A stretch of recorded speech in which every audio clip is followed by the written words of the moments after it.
आज की मूवी एक ऐसे कपल के बारे में है जो अपनी शादी खत्म करने के लिए एक दूसरे के जान के प्यासे बन जाते हैं। लेकिन इससे पहले कि वो ऐसा कुछ कर सके, उनका सामना 3 भागे हुए कैदियों से होता है और वहां से पूरी चीजें बदल जाती हैं। तो आइए देखते हैं इस मूवी को। कहानी की शुरुआत में लार्स, जो एक फिल्म डायरेक्टर है, अपनी शादी से बिल्कुल भी खुश नहीं है। उसकी वाइफ लीसा टीवी कमर्शियल में काम करती है। दोनों की शादी कुछ अच्छी नहीं चल रही होती है और दोनों इस रिश्ते से बाहर आना चाहते हैं। लार्स डिसाइड करता है कि आने वाले वीकेंड वो अपनी वाइफ के साथ अपने पुराने फार्म हाउस में बिताएगा। लार्स उस फार्म हाउस में अपनी वाइफ का मर्डर प्लान करता है। यहाँ लार्स लीसा को डिवोर्स दे सकता है, लेकिन लार्स ने लीसा के नाम पर बहुत बड़ी इंश्योरेंस कर रखी है, जिससे लार्स एक तीर से 2 निशाना मारना चाहता है। एक तरफ उसे अपनी वाइफ से भी छुटकारा मिल जाएगा और दूसरी तरफ उसे इंश्योरेंस के पैसे भी मिल जाएंगे। इसीलिए लार्स प्लान करता है कि वो लीसा का वहां मर्डर करेगा और ये फार्म हाउस बहुत सुनसान इलाके में है, तो किसी को इसका पता भी नहीं चलेगा। लार्स मदद के लिए अपने पुराने साथी विक्टर को ले जाता है। जाने से पहले लार्स अपने पिता से मिलता है, जो ओल्ड एज होम में रहते हैं और ये फार्म हाउस उन्होंने अपने टाइम में बनाया था। जब लार्स अपने डैड से बात कर रहा होता है, तब टीवी पर दिखाया जाता है कि 3 खतरनाक कैदी जेल से फरार हो चुके हैं। लार्स इस न्यूज पर ध्यान नहीं देता और वीकेंड की प्लानिंग करता है। देखते ही देखते वीकेंड का दिन आता है।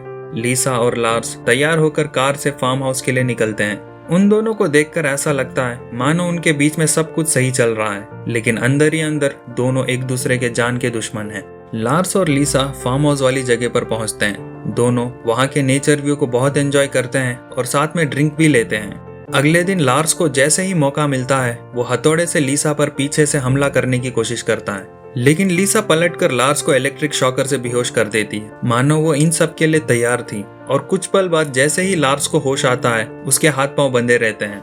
लीसा बताती है कि उसको पता था कि वो उसका मर्डर प्लान करने वाला है और वो खुद भी लार्स के मर्डर का प्लान कर रही थी।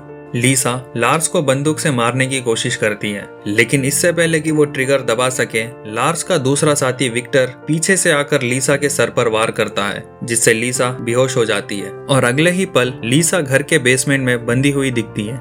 विक्टर के हाथ में बंदूक रहता है और जैसे ही लीसा को होश आता है, वो बताता है कि उसे इस काम के लिए $5 लाख मिले हैं। लेकिन लीसा बताती है कि अगर वो उसका साथ देगा तो वो उसे $30 लाख देगी।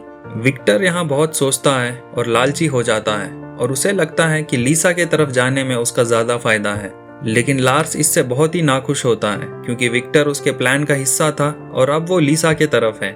विक्टर बंदूक अब लार्स की तरफ करता है। लार्स बातों बातों में विक्टर का ध्यान भटकाकर बंदूक छीनने की कोशिश करता है और उन दोनों के बीच में लड़ाई शुरू हो जाती है। गलती से गोली विक्टर के हाथ में लग जाती है और बंदूक लार्स के पास आ जाती है। इसके बाद विक्टर वहां से भागने की कोशिश करता है। इसे देखकर लीसा डर जाती है और उसे लगता है कि विक्टर भागकर पुलिस को बता देगा, जिससे वो भी जेल जा सकती है। इसीलिए लीसा लार्स को किसी भी हालत में विक्टर को रोकने के लिए कहती है, लेकिन लार्स इसका कुछ और मतलब समझ जाता है और विक्टर को शूट कर देता है। विक्टर की जान चली जाती है और उसकी डेड बॉडी वहीं पड़ी रहती है। लीसा लार्स से कहती है कि उसने विक्टर का मर्डर किया है और वो इसका जिम्मेदार है। लार्स बताता है कि उसने उसके कहने पर उसको मारा है और इसी बात पर दोनों के बीच लड़ाई शुरू हो जाती है और फिर से एक दूसरे की जान लेने की कोशिश करते हैं। लड़ते लड़ते दोनों फार्म हाउस के फर्स्ट फ्लोर में पहुंच जाते हैं और गलती से लार्स के हाथों छत की तरफ बंदूक चल जाती है और ये गोली ऊपर किसी एक आदमी को लग जाती है और वहां से चिल्लाने की आवाज आती है। लार्स और लीसा दोनों घबरा जाते हैं कि इस फार्म हाउस में और भी लोग हैं। कुछ वक्त बाद पूरा रूफ ही गिर जाता है और ऊपर से 3 आदमी उनके ऊपर गिर जाते हैं। रूफ लीसा और लार्स के ऊपर गिरने के कारण दोनों बेहोश हो जाते हैं। अब कहानी में ये ट्विस्ट आता है कि ये 3 आदमी कौन हैं और यहाँ पर क्या कर रहे हैं। ये 3 आदमी वही लोग हैं जो कुछ दिन पहले जेल से भागे थे और इनके खबर टीवी पर चल रही थी। मूवी की अगली सीन में इन तीनों की बैकग्राउंड स्टोरी बताई जाती है। 3 दिन पहले ये तीनों आदमी जेल से फरार होकर जंगल में भटक रहे थे और बहुत भटकने के बाद इनको एक फार्म हाउस नजर आता है और ये वही फार्म हाउस है जिसमें लार्स और लीसा अपना वीकेंड एंजॉय करने वाले थे। इन तीनों कैदियों के नाम पीटर, रॉय और डेव है, जिसमें पीटर इनका बॉस है। ये तीनों कैदी लीसा और लार्स के आने से पहले ही फार्म हाउस में छिपे थे, लेकिन उनके आने के बाद ये तीनों कैदी ऊपर के रूफ टॉप में छुपे थे। ये तीनों कैदी लीसा और लार्स के हर एक मूवमेंट पर नजर रखे हुए थे और उनके जाने का वेट कर रहे थे। लेकिन उन दोनों की लड़ाई में गलती से बंदूक चलने के कारण ये गोली सीधा रॉय के पिछवाड़े में लग जाती है और जब दर्द से रूफ पर वो कूदता है तो पूरा रूफ ही लीसा और लार्स के ऊपर गिर जाता है। कहानी यहाँ फिर से कंटिन्यू होती है। जैसे ही लीसा और लार्स को होश आता है वो दोनों अपने आप को उन तीनों कैदियों की गिरफ्त में पाते हैं और उनके हाथ पांव बंधे रहते हैं। डेव लीसा को पहचान लेती है क्योंकि उसने उसको टीवी कमर्शियल में देखा हुआ था। पीटर बताता है कि उनको पैसों की सख्त जरूरत है और उनसे पैसे मांगता है। इसी बीच डेव कहता है कि वो काफी टाइम से जेल में थे और उसने अभी तक सेक्स नहीं किया है और वो इसीलिए वो सेक्स करना चाहता है। लीसा रिक्वेस्ट करती है कि उसको छोड़ दे और सबको लगता है कि वो लीसा का रेप करने वाला है।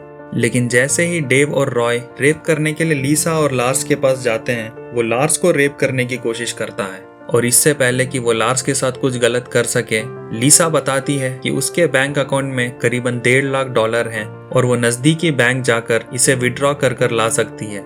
लेकिन बदले में शर्त रखती है कि वो लार्स के साथ कुछ गलत काम नहीं करेंगे। पीटर जो उनका बॉस है इस डील पर अग्री करता है और अपने दोनों साथियों को उन दोनों से दूर रहने के लिए कहता है। रात में लीसा और लार्स वहां से भाग निकलने का प्लान बनाते हैं। लार्स जोर जोर से चिल्लाने लगता है जिससे पीटर रॉय से कहता है कि वो नीचे जाकर चेक करे। नीचे लार्स रॉय को बताता है कि उसे बाथरूम जाना है। रॉय इसकी परमिशन देता है। लार्स बाथरूम के अंदर जाता है और बाहर आने के बाद जैसे ही उसे मौका मिलता है वो किसी भारी ऑब्जेक्ट से रॉय के सर पर मारता है। रॉय वहीं पर बेहोश हो जाता है और लार्स लीसा को छुड़वाता है। डेव और पीटर रॉय को ढूंढते हुए नीचे बेसमेंट में पहुंचते हैं। रॉय होश में आता है और बताता है कि लार्स ने उस पर अटैक किया और दोनों यहाँ से भाग गए हैं। इस घटना के बाद तीनों लार्स और लीसा को ढूंढते हैं। डेव और पीटर उन दोनों को ढूंढने के लिए बाहर जंगल की तरफ जाते हैं। लीसा वहां से कार से भाग निकलने की कोशिश करती है और जब चाबी लेने वापस कमरे में पहुंचती है तब रॉय उसे देख लेता है। इससे पहले कि रॉय उसे मार सके लार्स पीछे से रॉय पर हमला कर देता है। तीनों जब लड़ रहे होते हैं एक मूवमेंट पर बंदूक से लार्स अपनी जान बचाते हुए रॉय को शूट कर देता है और उसे खत्म कर देता है। गोली चलने की आवाज से डेव और पीटर भी घर की तरफ लौटते हैं। लीसा और लार्स उनसे बचने के लिए ऊपर वाली कमरे की अलमारी में छुप जाते हैं। लेकिन पीटर उन दोनों को ढूंढ लेता है और लार्स की जान लेने की कोशिश करता है। पीटर रॉय की मौत का बदला लेना चाहता है। पीटर बताता है कि उसने अपनी जिंदगी में कई लोगों की जान अलग अलग तरीके से ली है और लार्स को ग्रास कटर से मारने की कोशिश करता है। जैसे ही पीटर उसका सर ग्रास कटर की तरफ ले जा रहा होता है उसी वक्त वहां एक कार आती है और सीधा पीटर को ठोक देती है और लार्स की जान बच जाती है। कार से लार्स का डैड माइकल उतरता है। इस मूवी में दूसरा ट्विस्ट ये रहता है कि उसके डैड यहाँ पर कैसे पहुंचे और उनको कैसे पता चला। मूवी में 6 घंटे पहले हुए इंसिडेंट को दिखाया जाता है। 6 घंटे पहले माइकल का दोस्त हान जो उस फार्म हाउस के आसपास ही रहता है वो रात को माइकल को फोन करता है और बताता है कि उसके कैबिन में कुछ तो गड़बड़ हो रहा है। हांस बताता है कि उसने उसके कैबिन के बाहर कई सारे कारों को देखा और मेन गेट भी खुला हुआ था। इस कॉल के बाद माइकल अपने बेटे लार्स और लीसा को बार बार फोन करता है और रेस्पॉन्स ना मिलने के कारण उसे शक होता है कि वहाँ कुछ तो गड़बड़ है और इसीलिए वो रात में अपने ओल्ड हाउस के केयर टेकर का कार चुराकर सीधा अपने फार्म हाउस के लिए निकलता है। 6 घंटे कार चलाने के बाद वो उसी समय पर पहुंचता है जिस वक्त पीटर लार्स का सर ग्रास कटर की तरफ ढकेल रहा था। मूवी यहाँ फिर से कंटिन्यू होती है। डेव लीसा के गले पर चाकू रखकर उसे बंदी बना लेता है। माइकल कार से उतरने के बाद डेव को लीसा को छोड़ने के लिए कहता है। माइकल जो अपने टाइम में एक बैड एस शिकारी बंदा था वहां पड़े बंदूक अपने हाथ में लिए लीसा के पांव के बीच से डेव के टांगों में शूट कर देता है। गोली लगने के कारण डेव बहुत ही दर्द में रहता है और इससे पहले कि माइकल अपने बेटे लार्स और लीसा से अच्छी तरह मिल पाए पीटर पीछे से आता है और सीधा माइकल पर चाकू से हमला कर देता है। इसके बाद लीसा और लार्स दोनों वहां से भाग जाते हैं। लीसा वहां के लेक में बोट स्टार्ट करने की कोशिश करती है लेकिन पेट्रोल ना होने के कारण बोट स्टार्ट नहीं होता और इसीलिए जब वो पेट्रोल लेने के लिए वापस गैराज पर आती है तब पीटर उसे पकड़ लेता है और उसे बैंक से $1.5 लाख विड्रॉ करके देने के लिए कहता है। इस तरफ डेव के पांव में गोली लगने के बाद वो अंदर कैबिन में मरहम पट्टी कर रहा होता है। लार्स वहां बंदूक लेकर पहुंचता है और जैसे कि मूवी के शुरुआत में डेव लार्स का रेप करना चाहता था, लार्स इसका बदला लेते हुए डेव के प्राइवेट पार्ट्स पर शूट करता है और अपना बदला पूरा करता है। कैबिन के बाहर पीटर लीसा को बंदी बनाकर बैंक की तरफ ले जाता है। लार्स लीसा की जान बचाने के लिए बोट के पास पहुंचता है। बोट उसी वक्त वहां से निकल रही होती है। लार्स बोट के पीछे लगे रस्सी को पकड़कर पानी में कूद जाता है। पीटर को पता नहीं चलता कि लार्स बोट के पीछे ही है। लीसा पीटर के सामने खड़े रहती है और वो देख लेती है कि लार्स उसकी मदद करने के लिए बोट के पीछे ही है और इसीलिए वो पीटर का ध्यान भटकाने के लिए उससे बातें करती है। लार्स जैसे ही बोट पर पहुंचता है वो पीटर पर पीछे से हमला करता है। लार्स के हमले से पीटर को ज्यादा चोट नहीं आती। पीटर जो देखने में बहुत ही ताकतवर इंसान है, लार्स और लीसा को बहुत मुश्किल होती है उसे मारने के लिए। लेकिन लड़ते हुए एक जगह पर जब लार्स को मौका मिलता है वो पीटर को धक्का देकर उसका हाथ सीधा बोट के इंजन में डाल देता है, जिससे पीटर का हाथ कट जाता है, जिसके बाद उन दोनों को पीटर को मारने में आसानी होती है। लीसा और लार्स दोनों पीटर को बोट से नीचे गिरा देते हैं और पीटर वहीं डूब मरता है। लार्स और लीसा दोनों वापस फार्म हाउस पहुंचते हैं और दोनों के बीच में जो भी गलतफहमी थी उन सबको दूर करके अपने मैरिज लाइफ को एक और मौका देते हैं। कुछ पल बाद वहां पुलिस और मीडिया वाले आते हैं और हर जगह लीसा और लार्स के ये ब्रेव एक्ट के बारे में चर्चा होती है, जैसे कि वो तीनों भागे हुए कुंकार कैदी थे जिनको इन्होंने बहुत बहादुरी से मारा है। टीवी और न्यूज़पेपर में हर जगह लीसा और लार्स की फोटो छपी मिलती है और साथ में उनके ये ब्रेव एक्ट की तारीफ की जाती है।